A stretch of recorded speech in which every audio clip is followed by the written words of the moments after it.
My cheapar go meach sé siúd site siar, ní hála go tá. An tá leis an son agus dianta go háling I gé Grimes, dis mar sin tá sé éigen chúileach bhíon na chetá tá bhert dianta an son again nó Grimes. Masí sa glúisteach go lua ach tá sé níis in gneacht 3 méadar de chúl chun teile agus Joey Clark beagán á bhaintas aige ach déidig leis an bhróide chur leis. Again na bhéal sa Cluiche Ceannais chéadú riomhaige chun teile sa Cluiche Ceannais Callan an captain chuine de chur a socracht agus an baiste bhacha leis sin dianta. James Maguire a fehebh in nína 5 méadar a stahad. Nis Berna oscailte riimiise Machanson agus tá sé sin dianta go háling fad ag Maguire agus ag an Louth. Agus de Louth fuinneamh neomta nach tá éirithe leis an Louth an fuinneamh atá I Tyrone a bhfuil Louth agus tá Bernaí leis an na Christadal isteach an son masí caite chuthaige an fel caite haris an trasnán. Go dúcha an ócáid in ar a dúigortha níor bhfuil doing. Gillespie tá sundal tíirech agus tá sé de stig agus anna hábháil well Tony McDonald ach da bhí an páidúr McGarvey sa bhearna bail. Iad a díiste bheith a bunk or de leisige Quinn.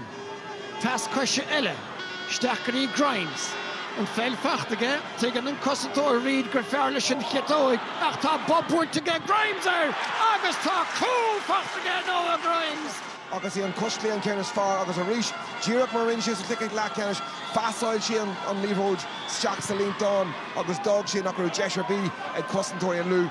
Hílric siún an G Halabú a gur cail an Louth atá. Ar National Sogri McDonald. Lán Chulaí Ben Hughes a chur breúir siúd. Maguire Trom sin ar sa Dara Dorian agus tá Council Stewart a go crín idir na Cuilíige. Leistigh den lína 5 méadar is stahad och cín de eistrithe seileibh buairteige Tyroneach an Lú le 6 cín agus a rééis Berna mór gré áman sa ag Maguire a bhar go hógaint agus an bharta dhéanamh. Agus an trúirtíomh síigh Seán Baggart in an Lú. Se Matthew Quinn Ferchún Gammon go chainge tehaigh Berna a goscailt ó Macalhomanis agus an cortúch a gcead an Gosantóir agus an Líróid Stewart a go háling idir na Cuilíige. An Lú tá gortathe Ceannais Shane Lennon Samuel sin chábháltasach Cluiche Ceannais gur ag Tyrone ábalta a bellhénig a bhuachtaint Grimes a ríist. Chiad raic gunnar siúd chofada san amach sé se an bhuachal ar thóir an Buaicphointí bhain si teachtasteach thá sé sin tríoch dúil.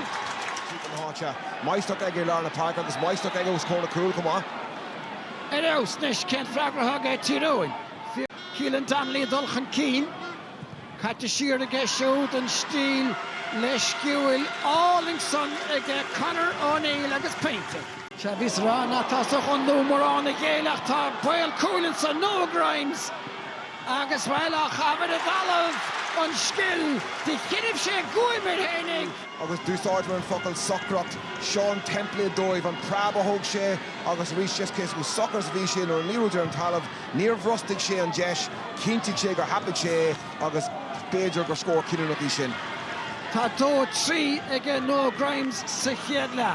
Cúcín de faoin teatra agus tá méid le bealaigh ag Cluiche Ceannais na hÉireann bristeige Conor O'Neill an trosa agus é buirte ar nes láireach bán bail isteach sa Spórt tá Macalhomanis mar lánta sé. Agus an chéad cheann fachtaige tá sé íseal talamhaí dulta timpplaintin ar lán Chulaí agus tá Painter láireach ag aimsiú an Spáis ó bhreaige Keelan Martin. Macadí Grimes. Dúirigh Bob a bhóla an méid sin dianta bhfuil a dó cethir. A dó a cethir ag Grimes inis. Bheith de cuioine bhar sin beidir agus iad a díreach iad haine spraga. Tony McDonald choráig san leanna gás Painter an a bhrá. Sécín na féintí nis chun deirigh patrún ag Tyrone. Nis na Christa dulchan tosaigh tá takeíocht ag Lennon nach bhfuil bantáiste a thuirteach an réiteoir dóibh tá Painter fachtaige Shane Lennon chá féinte nach chu 3 second. Cormac de Ceann an éibh Seosamh agus inis tá a séirí fé lánteoil taig McDonald a chéile córaigh caiteach aige Conor O'Neill a rás trasna McDonald tá sé sin Doichrete, Buaicphointí, ag Tadhg MacDonald. Torch faoin scoring sin, pass an goal cór na gaotha aige, but bhí sé sin Anna Abbey ón bharróg, agus fágad sin go niscuil slua an Lú ag tap.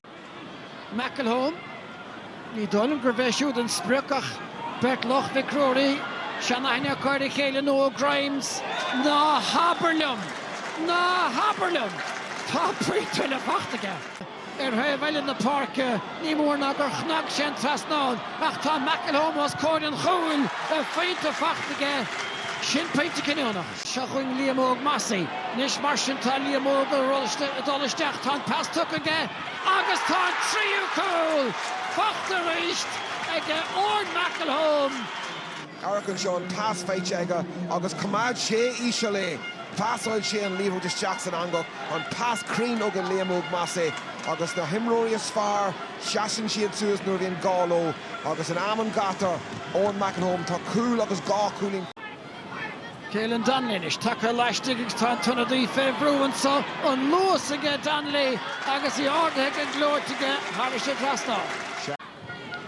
Nis mar sin tá spás cruthe agus tá Donnelly ile isteach a nis McElhone fé láin teoil agus ceann eile macasáil an chiad cíneige ón McElhone. Bhfuil clisteach faoi leath ag baint leis an bhurn ar fad. Dahan siad gur an pass chun tosaigh ar fáil, tuis gur bhrú an Lú amach, agus dahan McElhone gur deis aige bheith dul thar.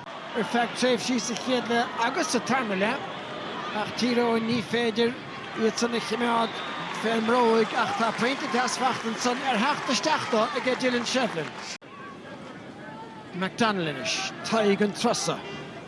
Trascaí Conor McChrista fear chormathe an bhaile nua, agus a scaoile fé tá gá féinte geistin sa agus an dá cheann fachta ag James Maguire. McElhone pass áling agus tá deisin sanis ríist go Trascaí Grimes ní léing an las mócha, cai sé dhéanamh as a stúim hénig dó is séan is nacha. Seasan daoine eile suas. Ríist Peter híróin ann agus tá Donnelly a rás chun tosa go ríist. Casta a lorug na tacaíochta agus sé seo McDermott a bé ná fleachtíireach taca isteach. Ní glisneach sa Gleckenson agus gan éanán ar chleach sas a hógan agus tá sé gafa láistigh an captain isteachan sa gurí sé McDermott!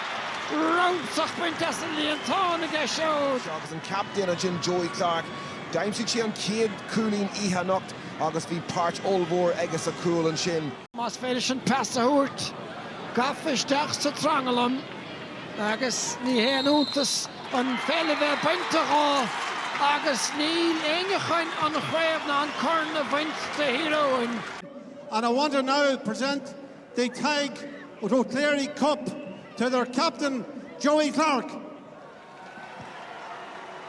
Se agus fear an dánig mhór Joey Clark, inspiráideach a gána agus an cornáirdathe a gheith captain híróin den 8ú báta mar a Cluiche again, agus is fuirin ceart Ceannais Peile íseo.